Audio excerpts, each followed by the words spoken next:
Alléluia. Asseyez-vous. Dieu est bon. Amen. Qui sera là ce week-end, demain et après-demain? Ok. Alléluia. C'est bien, vous avez fait un effort, je suis sûr, pour être là. Amen. Parce que vous avez envie de recevoir quelque chose de la part de Dieu. Amen. Et on ne sait jamais quand le Seigneur va intervenir. Amen.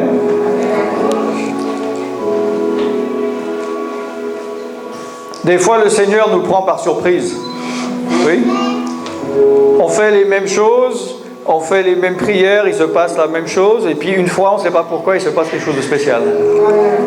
Et on ne sait jamais quand cet instant va intervenir dans notre vie. Et chacun a son temps. Chaque personne a son temps. Chacun peut recevoir seulement ce qu'il est capable de recevoir. Et toi, tu ne peux pas recevoir ce que ton voisin doit recevoir.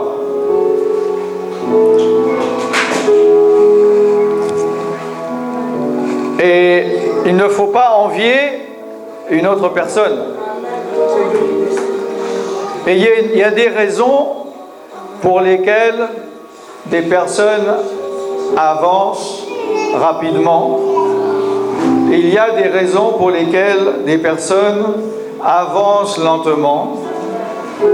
Et il y a des raisons pour lesquelles des gens n'avancent pas, stagnent, voire reculent. Parce que Dieu est un Dieu d'ordre.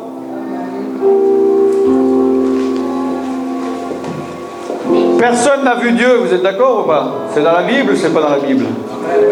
On a vu Jésus, oui, qui est l'image de Dieu. Alléluia. Jésus nous a fait connaître Dieu, oui, le cœur de Dieu.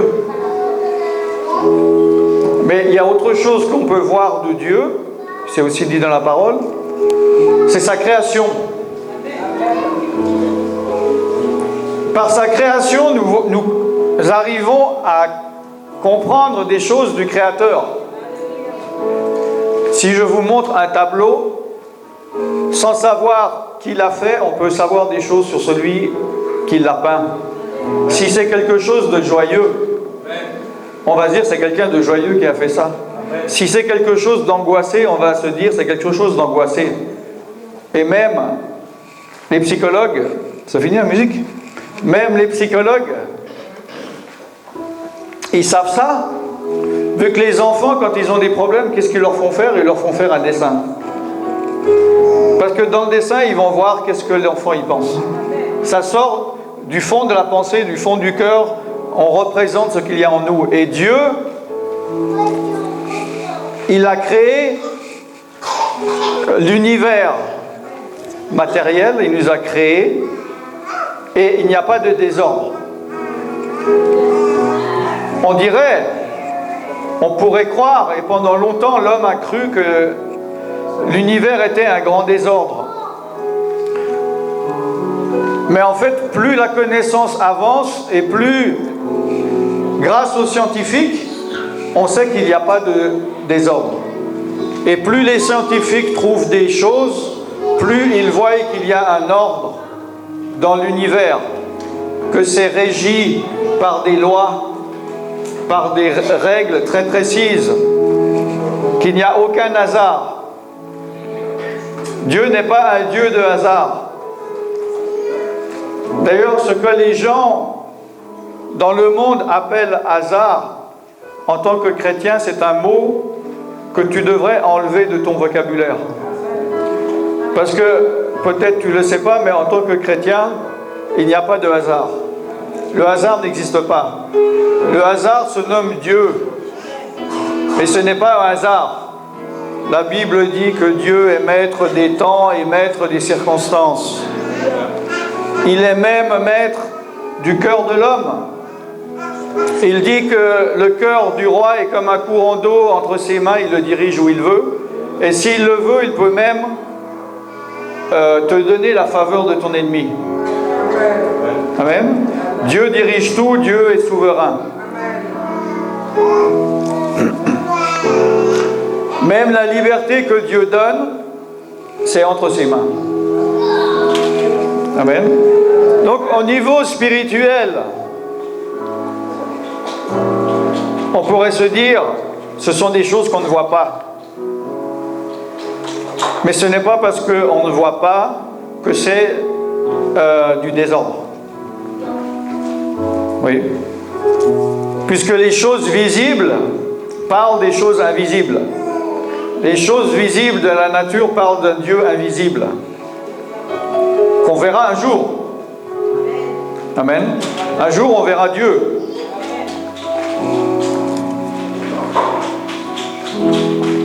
Et donc, dans le monde spirituel, il y a des lois.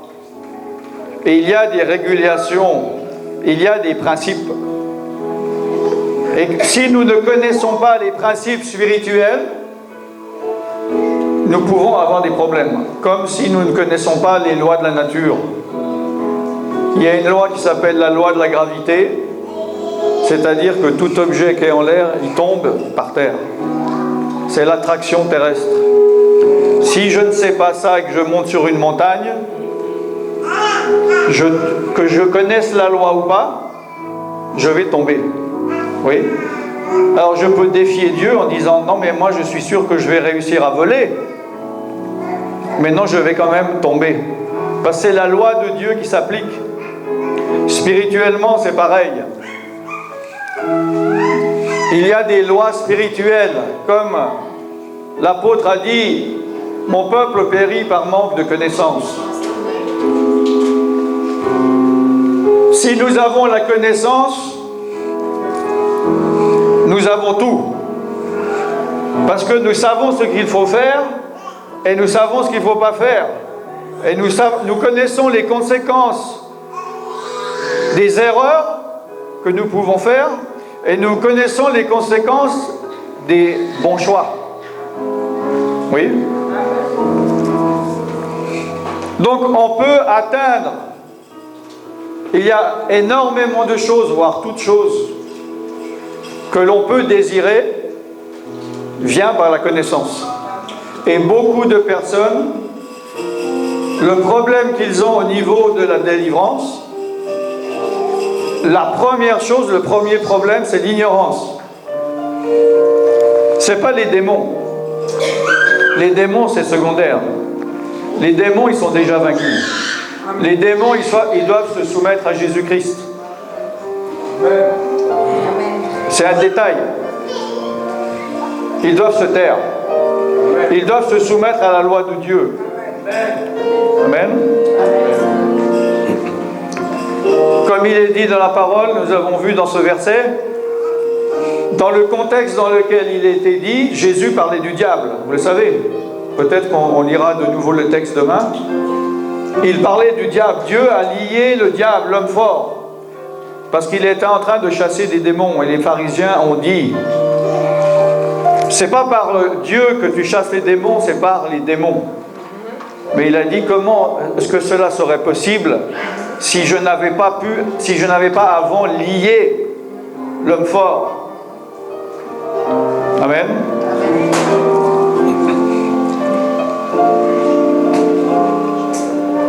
Donc, la connaissance, avoir de la connaissance, c'est être sage, non? Plus on connaît, plus on est censé devenir sage, si on applique ce qu'on connaît. Si dans la vie, je fais une fois la même erreur, deux fois trois fois la même erreur, mais si je fais 1000 fois la même erreur, il y a un problème. Mais si j'apprends de mes erreurs, par la connaissance, je deviens sage. Oui. Il faut de la sagesse. D'où vient la parole de Dieu, la sagesse? Comment obtenir la sagesse? Je vous écoute. Pardon? J'entends pas. En étudiant la parole de Dieu? En demandant à Dieu. En demandant à Dieu. La crainte de l'Éternel, c'est le début de la sagesse. Il est vrai, il est dit qu'on peut demander la sagesse. Mais la crainte de l'Éternel, c'est le début de la sagesse. Parce que la connaissance en elle-même, si on ne la met pas en pratique, ou qu'on ne veut pas la mettre en pratique, malgré qu'on ait la connaissance, nous ne devenons pas sages. On peut être stupide, on peut être fou, malgré qu'on connaisse tout. Il y a des gens qui ont de la connaissance, ils savent ce qu'il faut faire, mais ils ne le font pas, ils font le contraire. D'accord? Donc, savoir, c'est obligatoire. Connaître, il faut connaître. Sans connaissance, mon peuple périt. Mais, si tu connais sans mettre en pratique, ta connaissance, elle ne te sert à rien. En plus, non seulement elle ne te sert à rien, mais elle te fait souffrir. Parce que si tu sais pourquoi tu souffres, c'est pire que si tu ne sais pas, presque. Moi, je veux dire, l'Ecclésiaste, il a dit, hein, beaucoup de connaissances, ça fait souffrir. Oui. Mais si on met en pratique cette connaissance, on devient fort. On avance en mettant en pratique. Vaut mieux savoir peu et mettre en pratique le peu que tu connais que savoir beaucoup et ne pas le mettre en pratique. C'est pour ça qu'il y a des gens, des nouveaux convertis qui connaissent peu, qui ont plus de bénédictions que des vieux convertis qui connaissent beaucoup. Parce que la connaissance en elle-même, sans mise en pratique, ça ne sert à rien. Qu'est-ce que Jacques a dit? Celui qui est justifié devant Dieu, ce n'est pas celui qui écoute la parole, mais c'est qui? Celui qui la met en pratique. Donc, quand on écoute la parole de Dieu, on connaît la parole de Dieu, on connaît les choses de Dieu. Donc, on a de la connaissance. Donc, on pourrait dire, comme Jacques dit, ce n'est pas celui qui a de la connaissance qui est justifié devant Dieu, mais celui qui met en pratique cette connaissance. Oui? Moi, je préfère avoir 100 € et comprendre toutes les techniques de la vente que avoir 10 000 € en ne connaissant rien, parce qu'en ne connaissant rien, je vais perdre mes 10 000 €. Mais si je sais quoi faire avec mes 100 €, je peux en faire 10 000 ou même 1 million. Combien de richesses, de fortune ont commencé avec très peu d'argent? Et combien de personnes avec beaucoup d'argent ont tout perdu parce qu'ils n'ont pas su gérer leur argent? Et spirituellement, c'est pareil. Amen.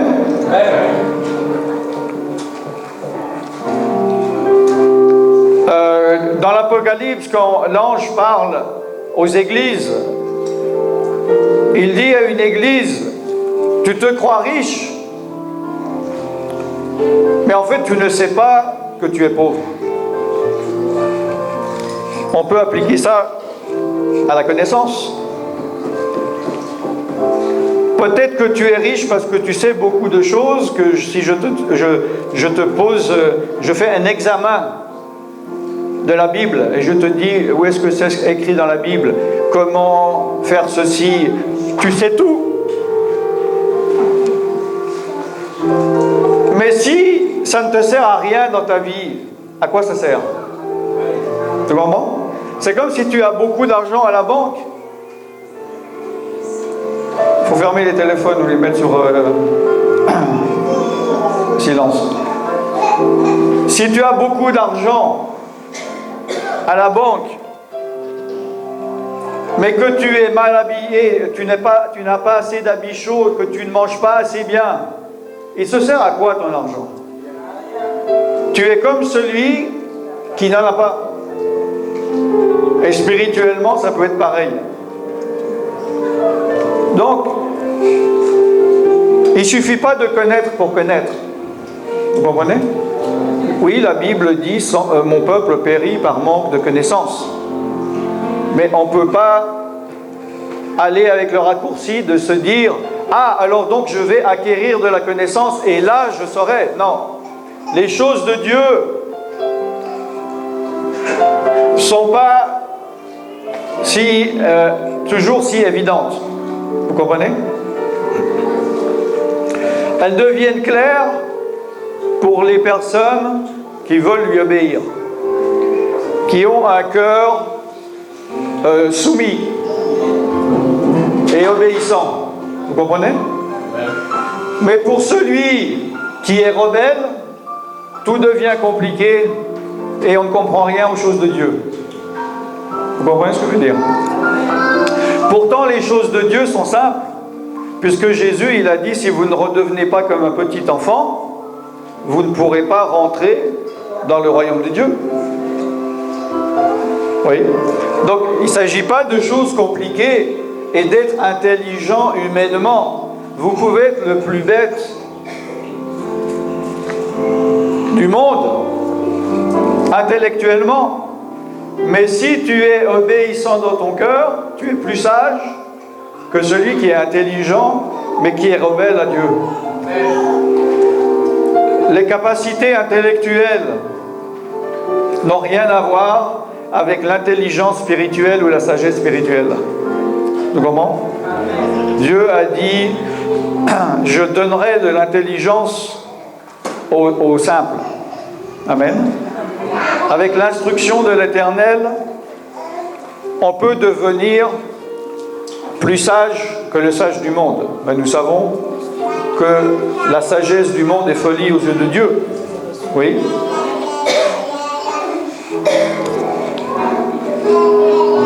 Donc pour la délivrance,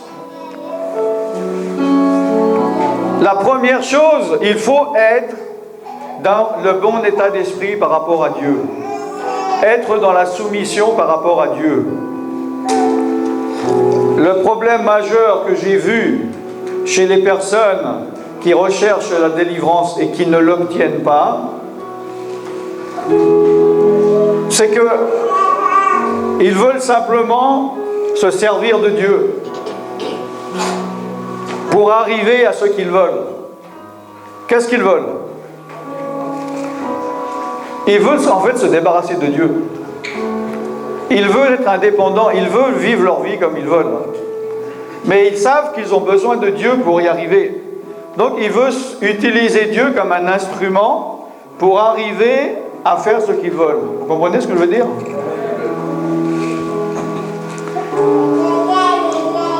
Mais Dieu ne veut pas qu'on se serve de lui, il veut qu'on le serve. Vous comprenez? Dieu ne va pas te délivrer pour qu'une fois délivré, tu le quittes.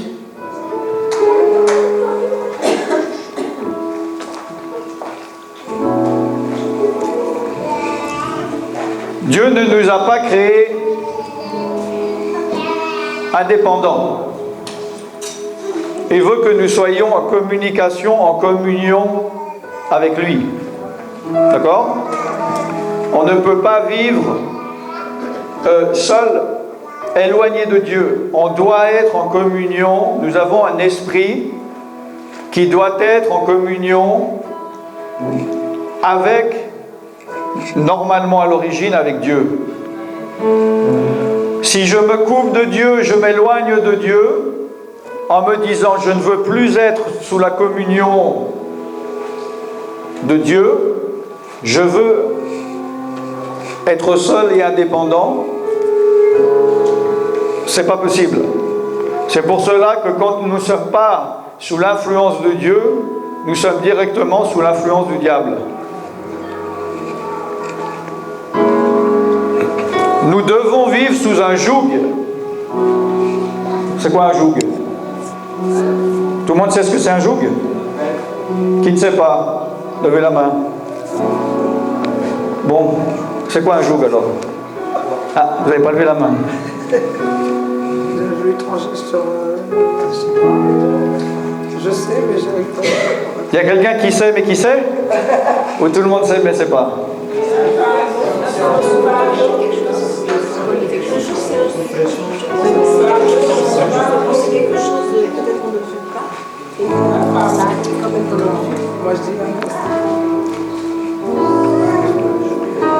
Un joug, normalement, c'est fait en bois. Et c'est fait pour tenir deux animaux ensemble. En général, des animaux qui travaillent, qui labourent, donc des bœufs, des buffles, ça peut être des chevaux. Ce qui fait qu'en fait, il y a un dominant, il y a un qui dirige et l'autre, il est obligé de le suivre. Parce que c'est quelque chose, c'est sur l'épaule, il y a quelqu'un à côté, et si je fais ça, l'autre, il est obligé de me suivre. D'accord? Il y a le gars sur son char et il ne va pas donner des ordres aux deux bœufs, il va donner l'ordre à un bœuf.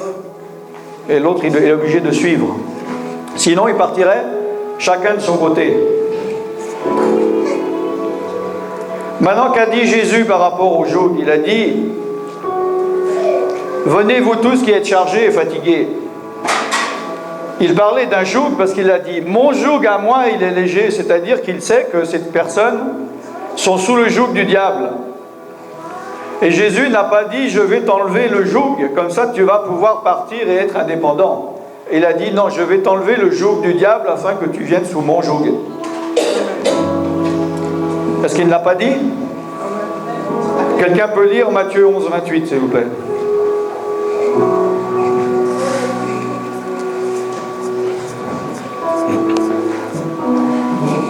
C'est possible de l'eau. Merci beaucoup.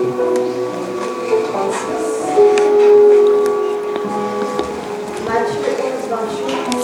Je lis au nom de Jésus.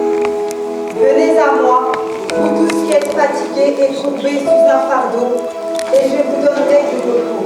Amen. Oui, on continue. Acceptez mes exigences et laissez-vous instruire par moi, car je suis doux et humble de cœur, et vous trouverez le repos pour votre âme. En effet, mes exigences sont bonnes et mon fardeau léger.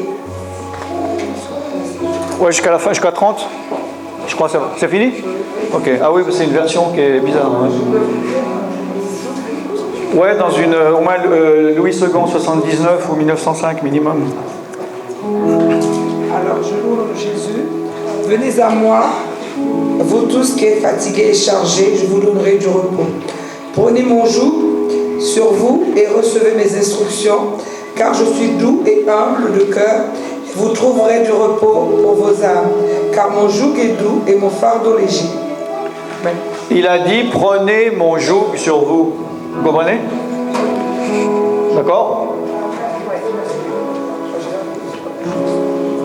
Donc ce que beaucoup de personnes veulent faire, c'est qu'évidemment ils ont réalisé que le joug du diable, il est lourd, il est plein de clous, il nous emmène vers des endroits mauvais, et on veut se débarrasser de ce joug. Alors on veut venir à Jésus et dire: débarrasse-moi de ce joug afin que je puisse partir et être libre. Ça, c'est la pensée humaine. C'est le péché originel, pardon.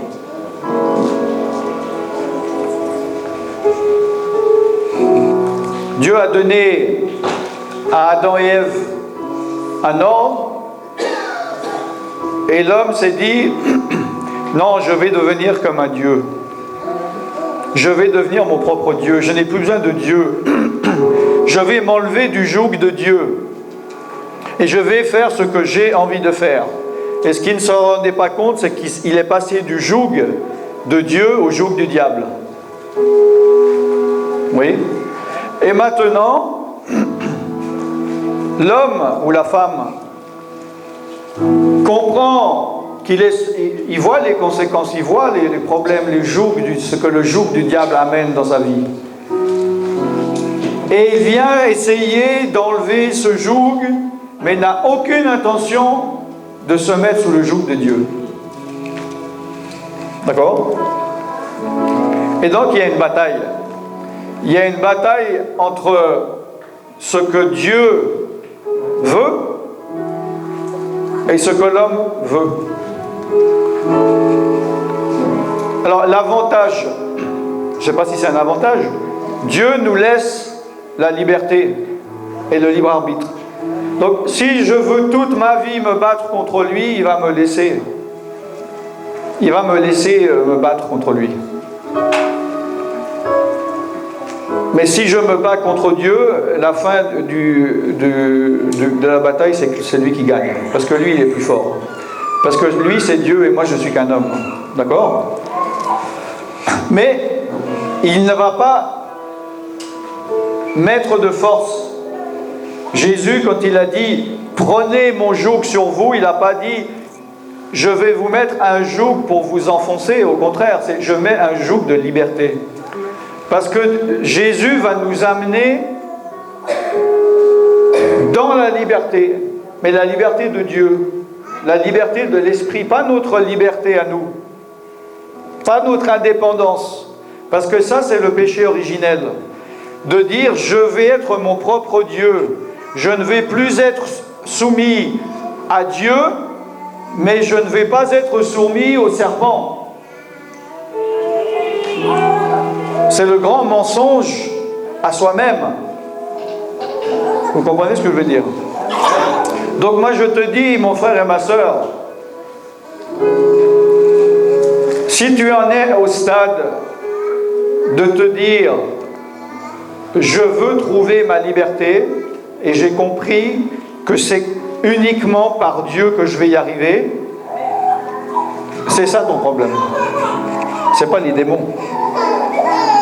Les démons, c'est un détail. Tu comprends ce que je veux dire?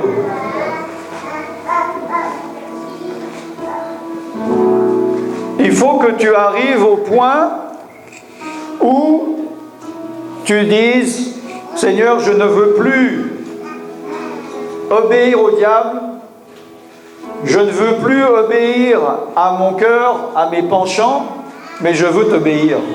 Je ne veux plus servir le diable, je ne veux plus servir ma chair, mes penchants, mais je veux te servir. » Et là, Dieu te libérera. Amen. Et là, les démons, ce n'est pas un problème. Parce que Dieu, il se manifeste quand on fait ce qu'il demande de faire. Il se manifeste, et lorsque Dieu se manifeste, les démons fuient. Les démons s'en vont en fuyant. Les ténèbres partent devant la lumière. On devrait presque leur courir après pour dire « Attends, où vas-tu? Reste un peu là, quand on ait du temps pour te chasser. » Non, il dit « Non, je sais que c'est pas bon pour moi d'être ici. » Oui? Les démons ne peuvent subsister et se fortifier que dans certaines conditions. Ces conditions, c'est les conditions des ténèbres, du péché. Mais si la sainteté vient, la lumière vient, les démons fuient, les ténèbres s'enfuient devant la lumière. C'est une loi que Dieu a établie. Les ténèbres, l'obscurité ne peut pas être là où il y a la lumière. Ce n'est pas possible. Oui. Là, il fait clair parce qu'il y a la lumière. On éteint la lumière, c'est les ténèbres. Dans la lumière, il y a des choses qui ne peuvent pas subsister. S'il y a toujours la lumière, des champignons ne peuvent pas arriver, des cafards ne peuvent pas arriver, parce qu'ils ne peuvent pas vivre dans les conditions de la lumière. C'est comme ça aussi avec les démons. Amen. Amen.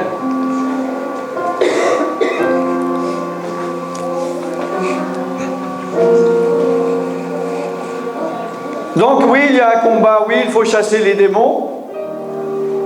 Mais à partir du moment où tu as rempli les conditions que Dieu a établies, que Dieu te demande, Dieu est souverain. Dieu a établi des lois. Et si tu essayes de te battre sans te soumettre aux lois de Dieu, en voulant gagner, tu ne gagneras pas.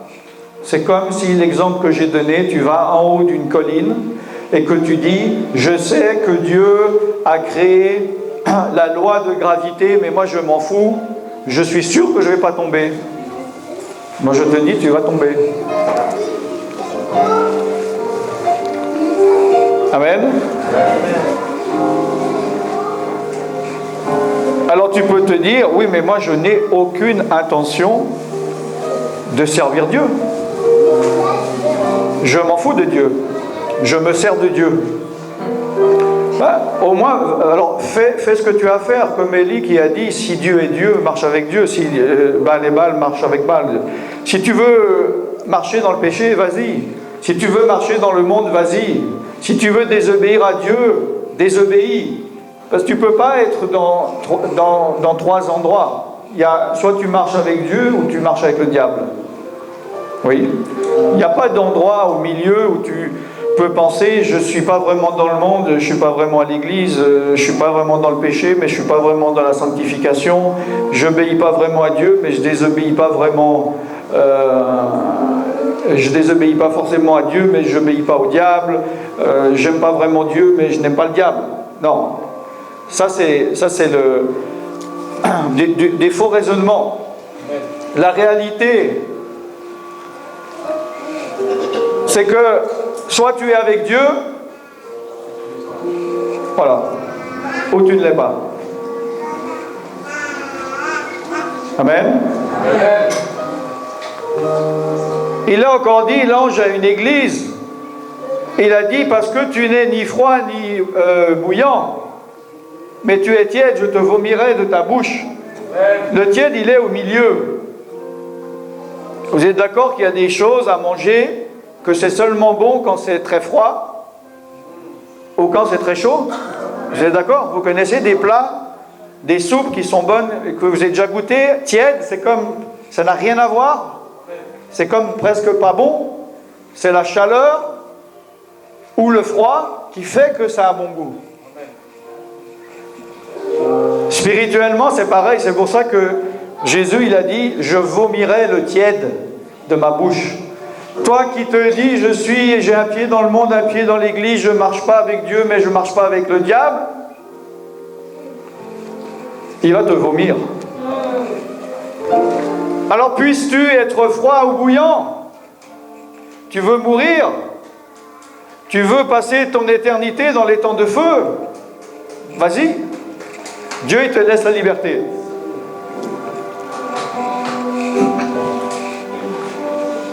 Amen. Amen. Quel est le premier commandement du chrétien?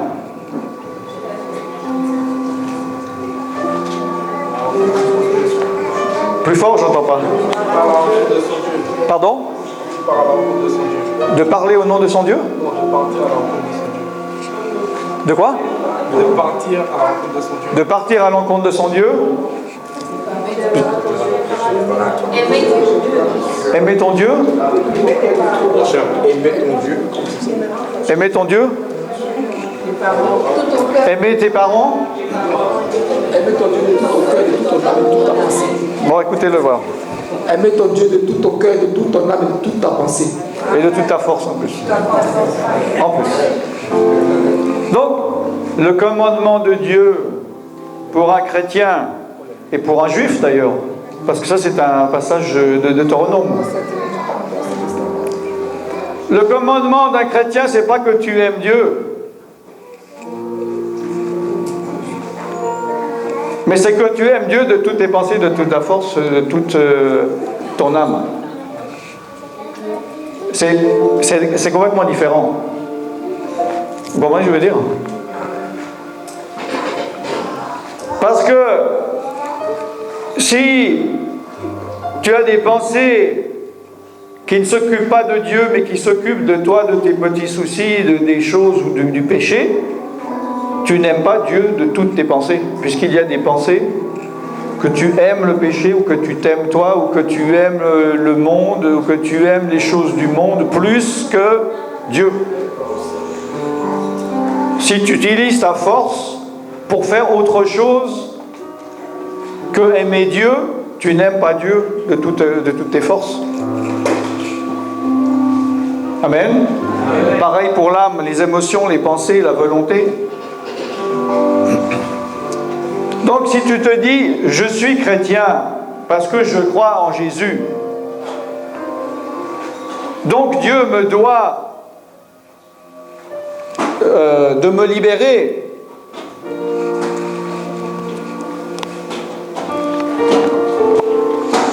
C'est complètement faux. Parce qu'il faut que tu remplisses les conditions.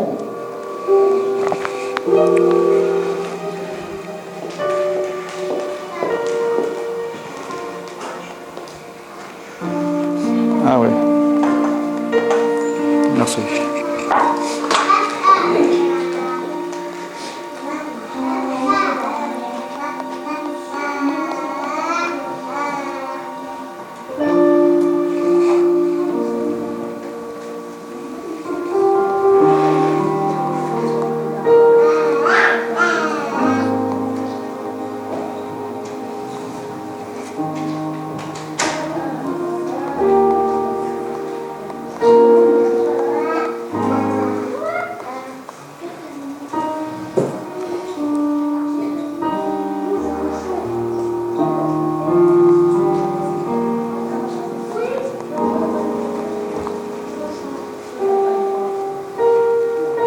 J'essaie d'aller vite, mais plus j'essaie d'aller vite, plus je vais lentement là.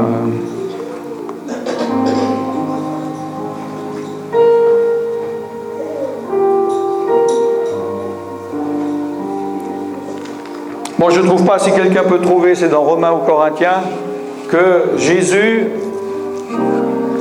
est le rocher.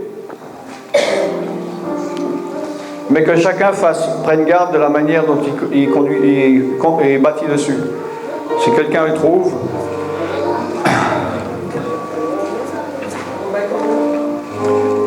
Non, je n'ai pas trouvé parce que je vais trop vite et je...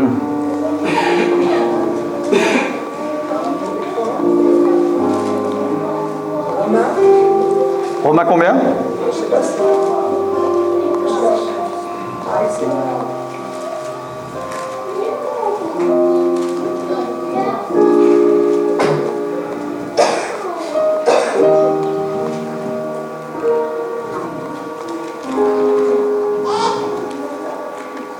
Voilà, 1 Corinthiens chapitre 3,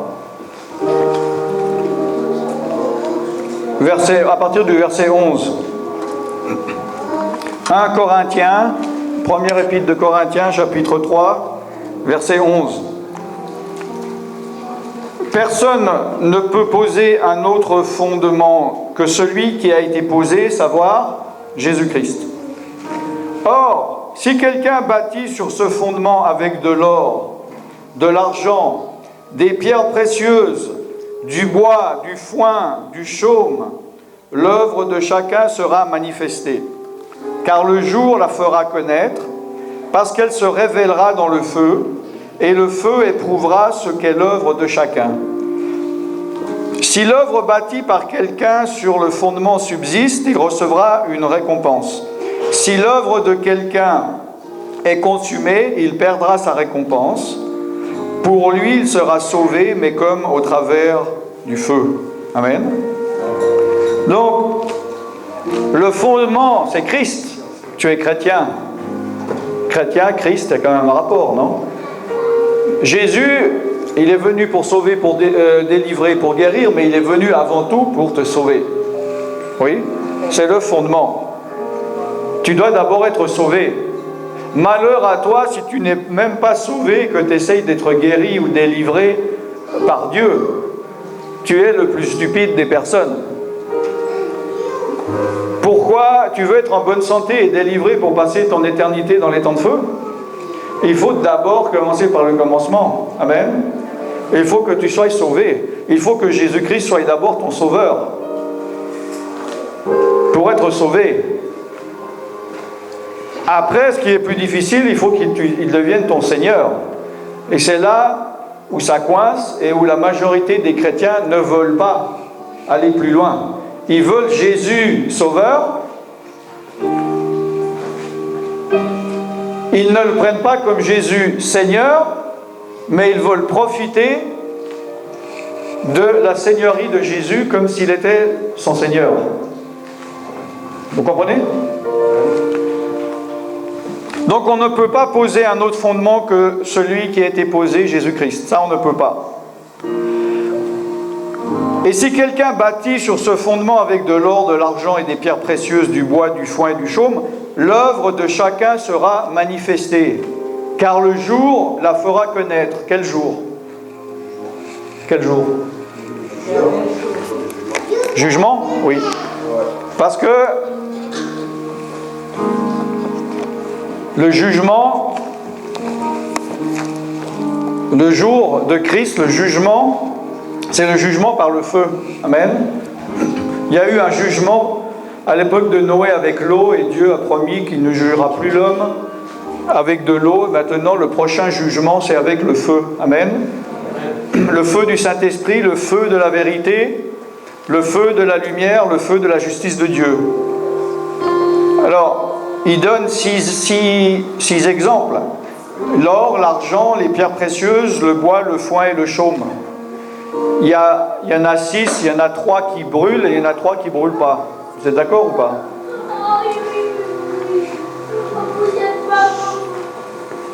Il y a 3 niveaux différents. Il y a l'argent qui fond, après l'or ils font un peu plus lentement, et il y a les pierres précieuses qui ne fondent pas du tout. Et il y a le chaume qui brûle le plus rapidement, après le foin un peu moins rapidement, et ensuite le bois, mais ça brûle. Oui, ça dépend des versions. Là, ils disent, j'ai la Louis II 1979, il dit le chaume, le foin et le bois.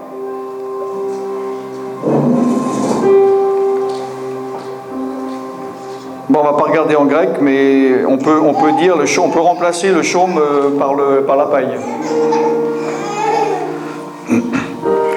Car le jour fera connaître l'œuvre de chacun, et le feu éprouvera ce qu'est l'œuvre de chacun. Amen. Si l'œuvre bâtie par quelqu'un sur le fondement subsiste, il recevra une récompense. Si l'œuvre de quelqu'un est consumée, il perdra sa récompense. Pour lui, il sera sauvé, mais comme au travers du feu. Donc, si tu as accepté Jésus en tant que sauveur,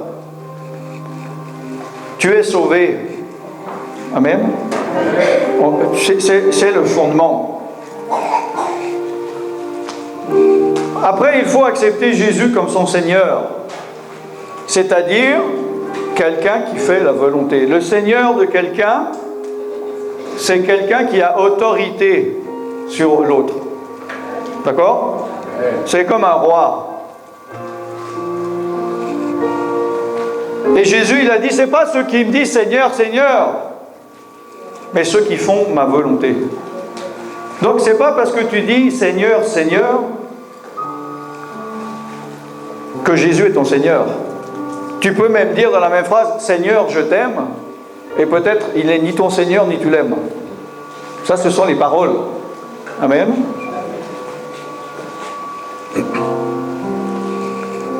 Donc Dieu honore sa parole. Amen. Dieu ne ment pas. Dieu n'est pas un homme pour mentir. Il accomplit sa parole. Ce qu'il a dit, il l'accomplit. Ce qu'il a dit, il le fait. Si tu te dis, c'est pas vrai parce que ça fait 6 mois, 6 ans, 60 ans que j'essaye et ça ne fonctionne pas, c'est que tu ne fais pas ce que Dieu te demande de faire.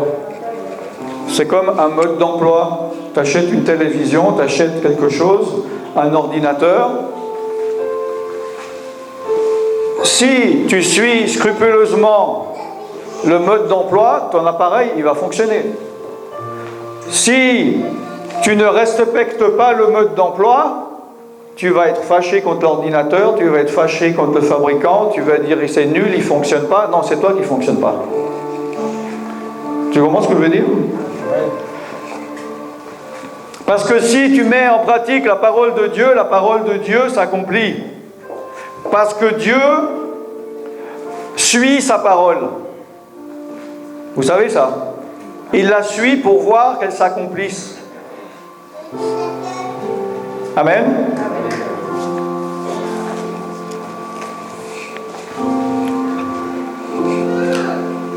Donc,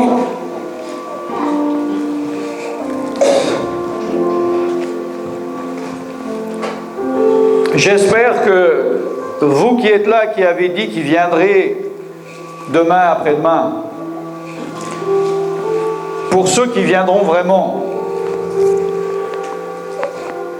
j'espère que vous allez mettre à profit ce que vous avez entendu ce soir.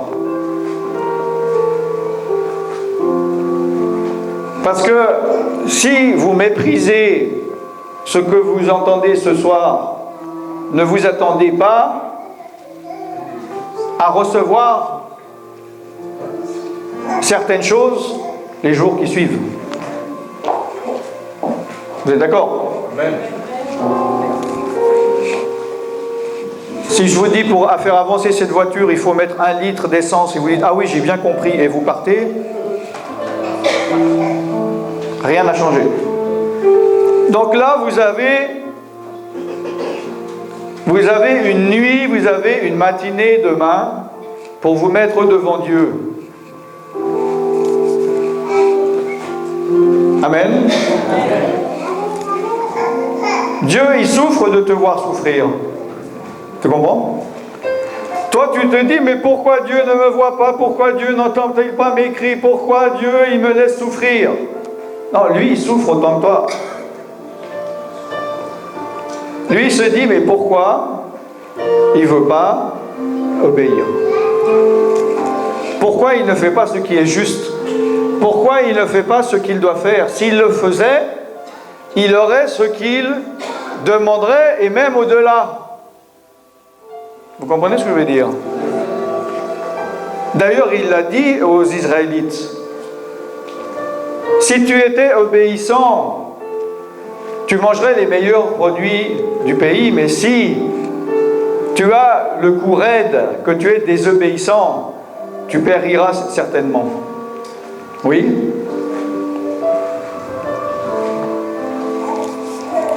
Donc j'espère que tu vas mettre à profit. Il ne faut pas que tu écoutes ce message, ce que le Saint-Esprit t'a dit. Je ne sais pas ce que le Saint-Esprit t'a montré pour ta vie par rapport à ce message. Mais ne méprise pas les paroles de l'Éternel. Ne méprise pas quand Dieu te parle. Si tu n'y penses pas, si tu n'agis pas en conséquence, si tu ne prends pas du temps sur ces choses, si tu ne prends pas des décisions et que tu reviens demain, comme si tu n'étais pas venu ce soir, ne t'étonne pas si rien ne change dans ta vie. Amen. Donc, que le sage écoute, que celui qui a des oreilles pour entendre, entende, que celui qui a des yeux pour voir, voie. Oui. Et que celui qui est obéissant mangera les meilleurs produits du pays. Amen. Du royaume de Dieu. Alléluia. Amen. Bon, j'aurais encore beaucoup de choses à dire, mais je sais que le temps est limité. J'aimerais qu'on se mette devant Dieu déjà, mais faites un effort malgré la situation dans laquelle vous pouvez être en rentrant chez vous. Peut-être il y a du monde, peut-être il y a du bruit. Essayez de vous isoler en rentrant chez vous. Amen. Essayez de vous mettre à part. Mettez-vous à l'écoute du Saint-Esprit. Et maintenant, on va pouvoir se mettre déjà devant Dieu. Donc je vais demander à ceux qui le désirent de fermer les yeux, de se mettre devant Dieu. Je veux pas insister, moi je sais ce qui est bien. Vous n'êtes pas obligé de faire ce que je dis, évidemment. Vous êtes libre. J'essaie de vous aider de mon mieux. Amen. Donc j'aimerais que vous fermiez les yeux pour être en communion avec Dieu, parce qu'il ne s'agit pas de regarder, de voir ce qui se passe, il ne se passe rien. Il n'y a rien qui se passe. Il doit se passer quelque chose dans ton cœur. D'accord? Donc je ne sais pas envers qui je vais prier ce soir, mais en tout cas celui, genre je dis de ne pas regarder qui me regarde, il ne faut pas qu'il se dise, tiens, pourquoi il n'a pas prié pour moi? Déjà un. Amen. Si vous ne voulez pas que je prie pour vous, regardez-moi, comme ça vous êtes tranquille, je ne prierai pas pour vous. Amen. Il y a une autre chose. Pour être dans la meilleure condition possible, j'aimerais bien que vous ne joigniez pas vos bras ou vos mains ou vos jambes. J'expliquerai peut-être demain ou tout à l'heure. Si ça vous intéresse, faites-moi penser que je vous explique pourquoi.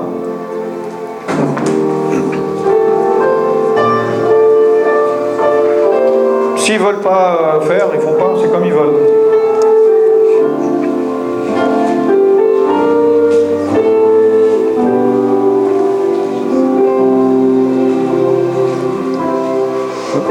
Chanter?